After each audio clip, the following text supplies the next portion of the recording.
Pernah nggak kalian nyobain mie instan yang dibuat oleh organisasi Islam terkaya di dunia? Yes, Muhammadiyah. Disclaimer ya Rek, aku bukan orang Muhammadiyah. Bahkan aku juga baru tahu kalau ternyata Muhammadiyah juga punya produk-produk olahan pangan dari followersku yang ada di Instagram. Salah satunya ini, Boga Mimu. Real, nyari produk ini gampang-gampang susah Rek. Sekalinya ada stoknya, pasti ada di daerah jauh. Dan ongkirnya mahal. Dan ini alhamdulillah aku nemu di daerah yang deket dari kotaku. Dan aku cuma beli dua ini sama ongkir cuma bayar 10.000 aja. Yang pertama ini ada mie gorengnya. Dan ini yang versi mie kuahnya. Oke Rek, karena ini pertama kali aku nyobain mie buatan dari organisasi Muhammadiyah. Ini aku mau nyobain langsung pakai cara yang sesuai dengan petunjuk ya. Jangan masak asal-asalan, takutnya nanti gak enak. Yuk mulai cap cip cup, mana yang akan aku masak dulu? Cap cip cup kembang kuncup. Pilih mana yang mau dicup. Oke, mie gorengnya. Oke, untuk langkah pertama di sini kita disuruh untuk mendidihkan air 400 cc. Di sini aku udah ada takarannya, langsung aja aku tuangin. Ini real 400 cc ya guys, karena ini udah ada takarannya. Tuh. Setelah airnya mendidih, baru deh masukin mie-nya. Di sini aku timer 4 menit ya. Sebenarnya di bungkusnya itu ada aturan 4 sampai 5 menit.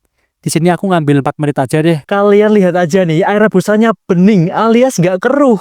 Wah, ini udah jadi nilai plus sih. Air rebusan mie yang bening ini bisa menandakan kalau mie ini tidak mudah hancur atau lembek. Dan tentunya warna mie-nya ini alami, tanpa campuran pewarna sintetis. Walaupun ada tambahan bubuk cabai di dalam mie-nya, mie goreng ini bukan tipe pedas yang nyegrak, Rek. Tapi lebih ke gurih, lembut. Tekstur mie gorengnya juga kenyal, tapi ringan, nggak berat di mulut. Oh iya, karena di sini mereka juga menggunakan tepung mokaf dan jagung pulut. Jadi rasa mie ini juga ada sentuhan sedikit manis-manisnya, tapi ini manis alami ya. Rasa gurihnya juga dapat banget dari perpaduan bumbu ayam bawang dan minyak bawang yang aromanya itu enak banget lah. Mie gorengnya ini aku kasih rating 9/10. Lanjut ke mie kuah ayam bawangnya yuk. Di sini aku juga masaknya sesuai perintah yang ada di bungkusnya ya. Nah, ini udah matang mie kuahnya. Kalian lihat deh, walaupun dia udah kecampur sama bumbunya, tapi kuahnya tetap bening loh. Kuah yang kayak gini nih pasti seger banget saat diseruput dan ringan saat masuk tenggorokan. Rasa dari ayam bawangnya ini nggak terlalu nyegrak, tapi tetap kaya rasa. Dan karena ini low MSG, jadi rasa gurihnya itu terasa lebih natural. Bukan yang tajam gampang bikin haus gitu loh. Nah, kalau kita makan mie instan yang tinggi garam, itu biasanya di lidah itu kan kayak ada rasa nggak nyaman gitu kan. Bawaannya pengen minum terus. Tapi mie ini nggak kayak gitu, Rek. Soalnya komposisi garamnya itu juga rendah dan tentunya nggak dominan. I like it. Aku kasih rating ini 9,5/10. Oke, sekarang aku mau bahas soal kelebihan dari mie ini dan hal yang harus diperhatikan.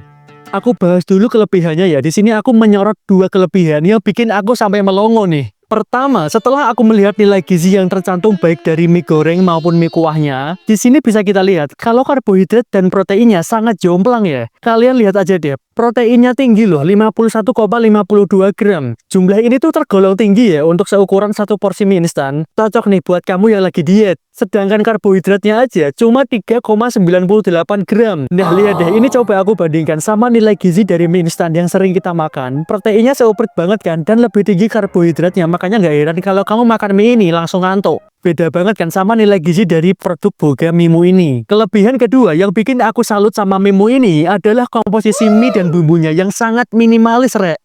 Gak neko-neko tanpa pakai bahan sintetis macam-macam, tapi bener-bener kaya rasa saat dimakan. Oke, sekarang aku mau bahas soal hal yang perlu diperhatikan. Kalau kamu tipe orang yang tenggorokannya agak sensitif kayak aku terhadap bubuk cabai, sebaiknya kalau kalian masak ini dikurangi bubuk cabenya atau gak usah pakai bubuk cabenya.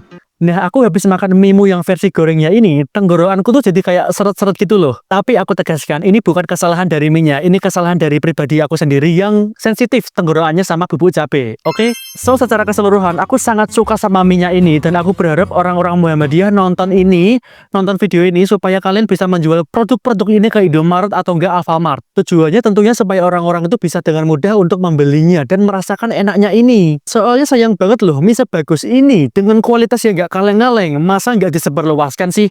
Masa nggak dijual di Alfamart kayak atau Indomaret gitu kayak biar orang-orang dengan gampang untuk membelinya. Habis makan mie instan langsung diajak jalan sama masku. Sedih sehat semangat goes. Pokoknya buat kalian yang suka makan makanan mie instan, lupa makan makanan manis, jangan lupa buat luangkan waktu untuk olahraga dan jangan lupa untuk berpuasa ya.